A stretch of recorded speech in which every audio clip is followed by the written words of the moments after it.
Hello, my name is Julia, and today I will present my work with Nobuko Yoshida on static race detection and liveness and safety properties for mutual exclusion locks in Go programs. Let us start with a motivating example. This is a Go program that uses mutual exclusion locks to try and separate different reads and writes on a shared variable x. However, we can see that on lines 5 and 14, the programmer mistakenly uses read locks to try and lock away two writes on variable x, which means that because the read locks are not exclusive, there is a data race happening. This can be fixed by replacing the read locks by proper locks. We also can note that on line 8 we replaced the former lock on the print on line 9 with a read lock, because this is only a read on the variable, so it doesn't need a full-on write lock. While the instrumentation tools in the Go compiler are quite good at detecting safety issues for channel concurrency and memory locks, they are not very good at detecting data races or detecting liveness issues in both memory locks and channel concurrency. Because of that, we use a static analysis approach to detect those in Go programs. Our abstract language, Migo Plus, reunites both Migo, that does channel concurrency, and Go, that does channel memory unlocks. They use the same syntax and extract to the same behavioral types that are then model checked using a Modal-calculus tool, MCRL2. Because our types are quite close to our abstract language, and our abstract language is quite close to Go, the properties we can detect with model checking transfer mostly to the abstract language and then back to Go. Here is a quick example on how our language works. This process here represents the program we presented before with the data race. First, the program creates the new variable and the new mutex, and then it executes with the parallel construct here representing the two subfunctions in parallel. The first steps in reduction are to create the variable store and the mutex store that appear here as parallel constructs during the execution. The names are then restricted.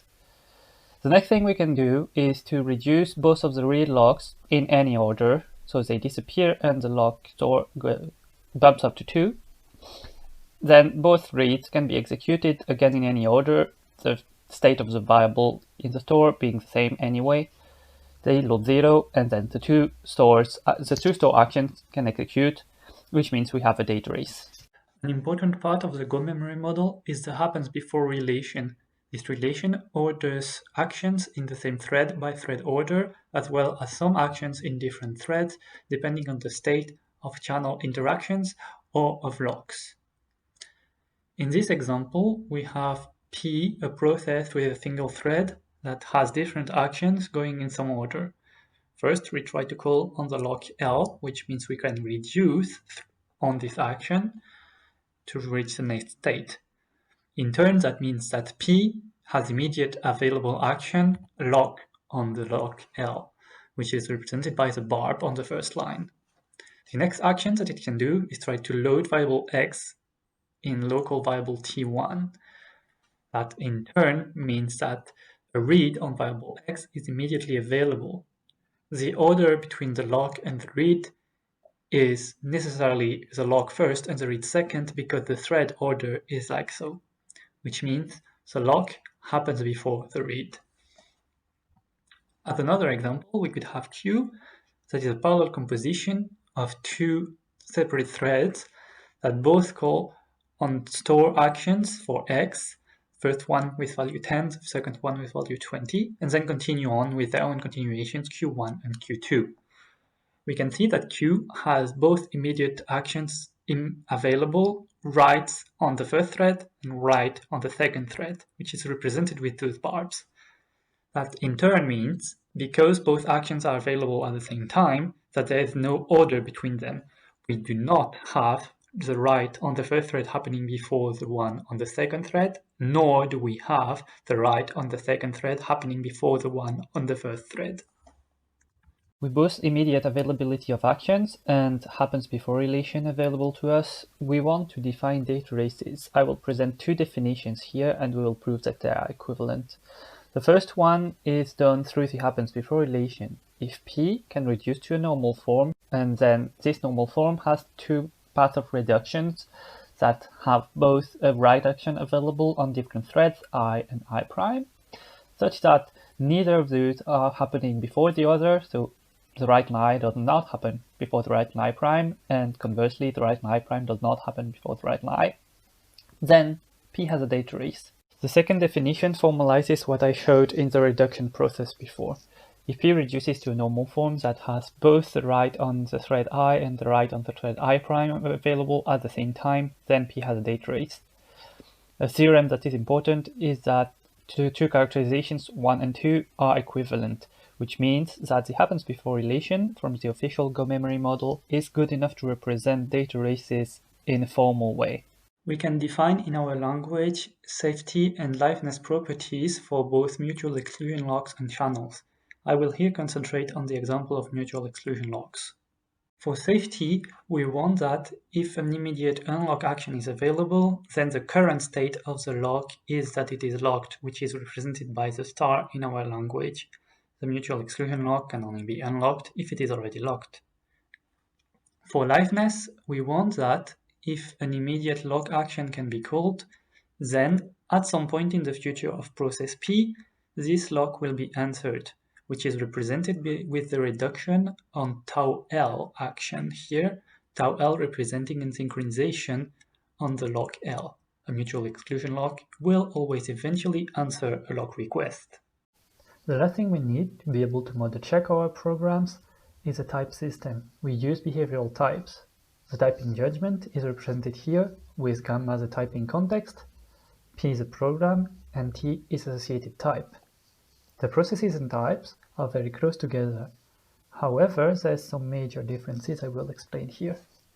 First of all, the processes use deterministic if then else, depending on the value of the condition, while the types use non-deterministic if then else constructs, meaning when one is met in the type reduction, any of the two branches can be chosen non-deterministically.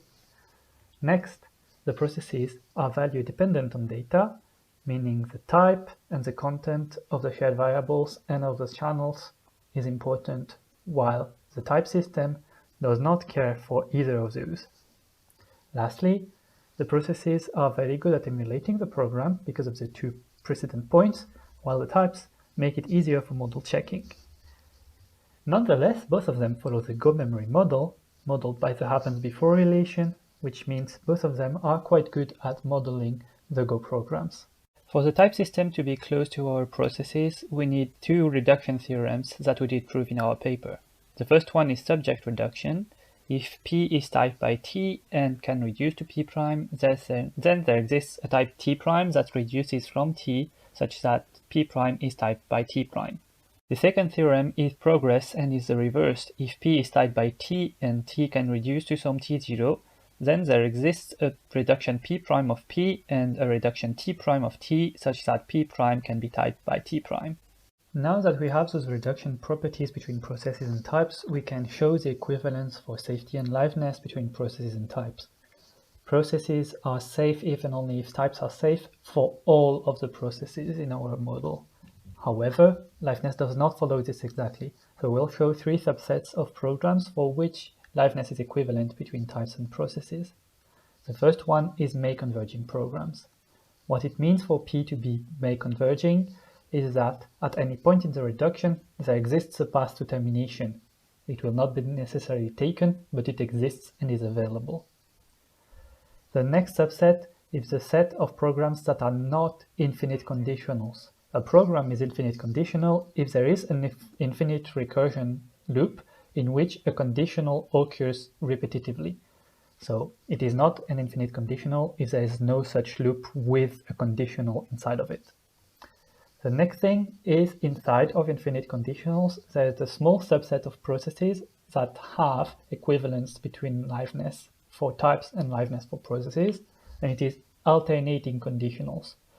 Basically, that means for such a program that the conditional in the infinite loop behaves as if it was non-deterministic, going infinitely often on both the left and the right branch. I will now present you the Modal-calculus.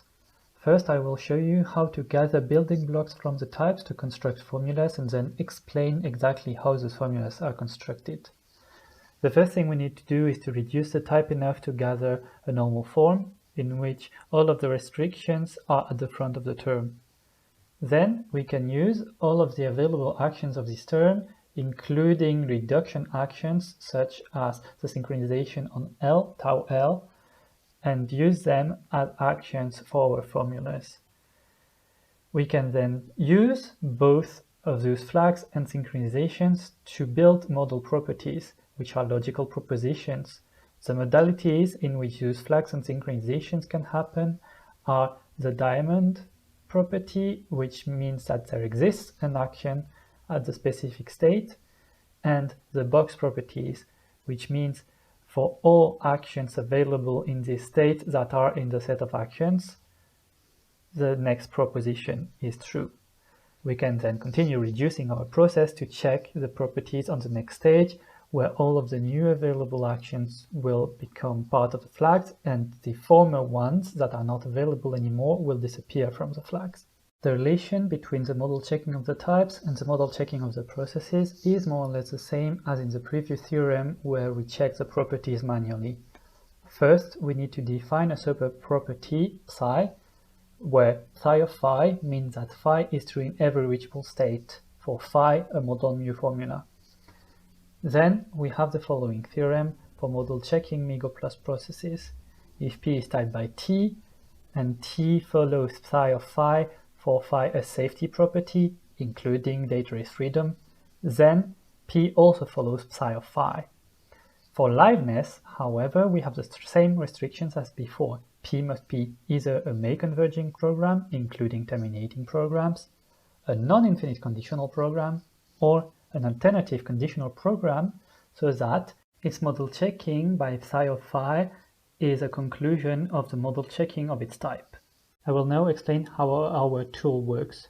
First, we need to load the Go source code of the program we want to analyze into our tool and transform it into behavioral types. For that, we use Migo Infer Plus. The tool will load the source code, type check it, and then use the SSA package to build the behavioral types, extracting all of the communication, mutexes, or shared variables we want.